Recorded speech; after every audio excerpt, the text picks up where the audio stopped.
Muito bem, pessoal! No último domingo, dia 15 de janeiro de 2023, foi aplicada a prova de concurso público para a Prefeitura de Gravataí pela banca Legale Concursos. E nesse vídeo eu vou mostrar para vocês as questões que foram cobradas em legislação municipal para um grupo de cargos. Porque, pelo que eu percebi, tem 4 ou 5 provas diferentes que foram aplicadas nesse domingo. Dependendo do cargo para o qual tu te inscreveu, mudam as questões. Essas questões que eu vou mostrar agora estão na prova do cargo de agente administrativo, orientador social, professor de anos iniciais e alguns outros cargos. Se tu fez para um desses cargos, essas são as questões que estavam na tua prova. Se foi para outro, eu vou gravar ainda outros vídeos mostrando as outras provas. Bom, vamos dar uma olhadinha então como foram as questões aqui para esses cargos. As questões iniciaram sobre a lei orgânica do município e as outras finais sobre o regime jurídico e estatuto dos servidores. A primeira questão, a questão 33, pediu do candidato uma informação que está lá no artigo 99 da lei orgânica. O artigo 99 diz que a prefeitura deve publicar os balancetes que demonstrem a execução da receita e da despesa. E esses balancetes do primeiro semestre de cada ano são publicados até o dia 30 de julho e do segundo semestre até 15 de fevereiro do ano seguinte.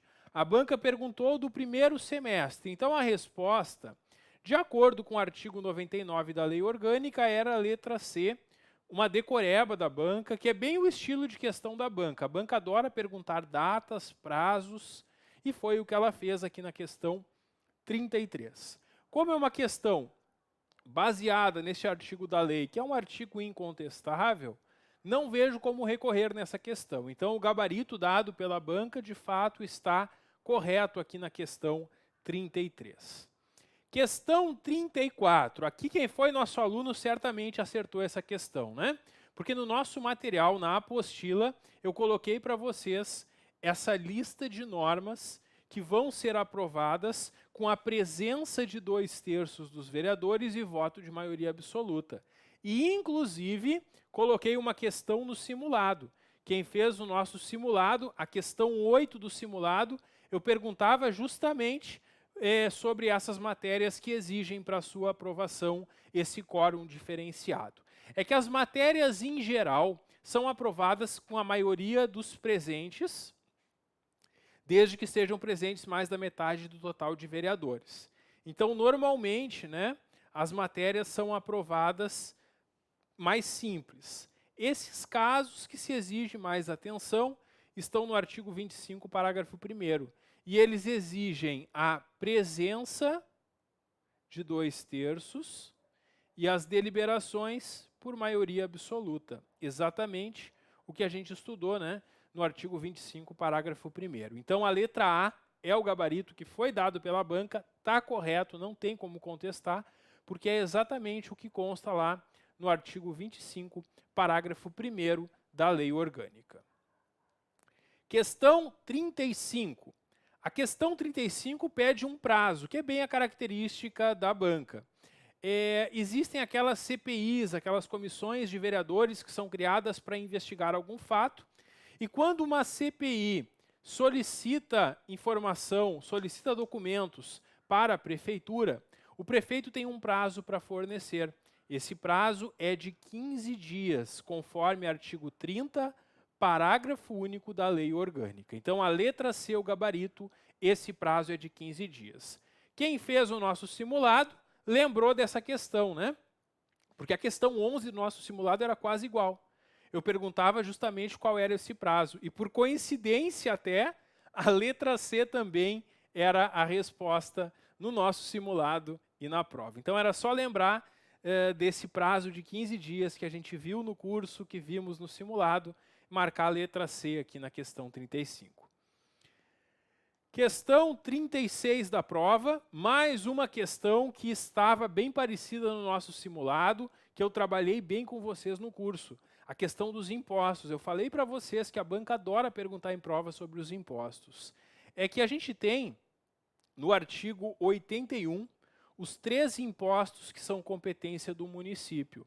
E quando eu expliquei para vocês os tributos do município, eu mostrei para vocês que tem esses 3 impostos que cabem ao município: IPTU, ITBI e ISS, taxas e contribuições de melhoria. A questão foi baseada somente nos impostos, e bastava tu saber quais eram os impostos municipais para responder essa questão. Porque ela perguntava, ela trazia 4 impostos e sobre eles fazia algumas perguntas. Bom, primeira coisa, vamos ver os impostos. Primeiro, imposto sobre a propriedade de veículos automotores. Conhece esse imposto? Sim, é o famoso IPVA. O IPVA é um imposto municipal? Não, ele é um imposto estadual. Muita gente se confunde achando que ele é municipal, porque o município recebe uma parte desse imposto. Mas quem institui, arrecada e cobra o imposto é o Estado. Então o IPVA não é municipal, o IPVA é estadual. Imposto sobre a transmissão de bens intervivos, bens imóveis. Esse é o ITBI, que é um imposto municipal. Imposto sobre a propriedade predial e territorial urbana é o IPTU, que também é municipal. Imposto sobre serviços de qualquer natureza é o ISS, que também é municipal. Então percebam que nessa questão, o primeiro é um imposto estadual e os outros todos são impostos municipais. Aí a banca afirma, pode-se afirmar, 1 e 2 são municipais e 3 e 4 não são. Está errado, né? Porque o 2, o 3 e o 4 são municipais. Então a letra A está errada. Letra B, somente o imposto do 2 é municipal. Não, o 2, 3 e 4 são municipais, está errado. 1 e 3 não são municipais, está errado, porque o 3 é municipal. Letra D, somente o 1 não é municipal. É, porque o imposto 1 é o de competência do Estado, que é o IPVA. Os outros todos são municipais. E terceiro, 4 é o único municipal, está errado, porque não é o único. São municipais o 2, o 3 e o 4. Então, sabendo os impostos, tu matava essa questão, que vai ter como resposta a letra D. Somente o IPVA não é imposto municipal. Para quem fez o nosso simulado, ficou fácil, porque no nosso simulado, a questão 26, eu te perguntava justamente qual que não era um tributo do município, e a resposta era justamente o IPVA. Era o mesmo imposto que estava no nosso simulado como resposta. Então, quem viu no nosso simulado essa possível pegadinha e lembrou disso, certamente acertou na questão na hora da prova, porque olhou na primeira alternativa e viu o IPVA e viu que a banca estava tentando te enganar e vocês não caíram nessa, porque vocês sabem que o IPVA é um imposto estadual. Então, nessa questão, ficou a letra D, é o gabarito da banca, também não vejo como recorrer nessa questão. Agora, as questões sobre o regime jurídico dos servidores. Sobre o regime jurídico dos servidores, eles perguntaram o intervalo mínimo que deve ser assegurado para os servidores. E esse intervalo mínimo aqui, nós temos que entre 2 jornadas diárias, tem que ter um intervalo mínimo. Esse intervalo mínimo é entre um dia de trabalho e outro, que é o que a gente chama lá no direito do trabalho de intervalo interjornada, entre uma jornada e outra. Entre um dia de trabalho e outro, eu tenho que ter pelo menos 12 horas para repouso, descanso e alimentação. 12 horas, isso está lá no artigo 62, eu destaquei para vocês no curso, inclusive na nossa apostila tinha esse quadrinho destacando isso. A letra C aqui é a nossa resposta. E quem fez o simulado se deu bem, né? Porque no nosso simulado eu também perguntei. Eu perguntei no nosso simulado qual era esse intervalo, a questão 40 do simulado, a resposta era justamente essas 12 horas que apareceram aqui também nessa questão. Então, mais uma questão que quem fez o simulado se deu bem. Questão 38, vamos lá. Aqui considere que 2 servidores solicitaram concessões por motivos diferentes. O servidor 1 vai doar sangue. Quem doa sangue tem quantos dias de afastamento para doação de sangue? A lei prevê a possibilidade de 4 dias para doar sangue. Se entende que seriam 4 dias por ano, né? E o servidor 2 por falecimento de companheiro. Falecimento de companheiro, 8 dias, assim como o casamento. E também o alistamento eleitoral tem até 2 dias. Esses dias estão lá no artigo 136 da lei, mostrei para vocês, mostrei esse quadro, também tinha na nossa apostila esse quadro, e eu falei para vocês que a banca adora perguntar, e ela perguntou. E tá aí, era lembrar que para doação de sangue são 4 dias, e para o falecimento, o luto ali, são 8 dias. Letra A, o gabarito, com base no artigo 136. No nosso simulado, claro, também tinha uma questão parecida. Eu perguntei no simulado o que não foi perguntado, que é o casamento, né? A banca perguntou o falecimento, que também é de 8 dias, mas quando a gente corrigiu o simulado, eu comentei com vocês, né, que é importante memorizar todos esses prazos, como de fato foram perguntados. Então é isso, questão literal também não vejo como recorrer nessa, o gabarito está correto, é a letra A. Questão 39.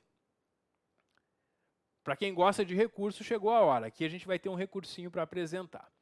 Pode-se afirmar que advertência e suspensão são penas disciplinares. Quanto a isso eu não tenho nenhuma dúvida. Previstas no município. Quantos dos seguintes itens apresentam outras penas disciplinares? Aí, o que a banca fez aqui?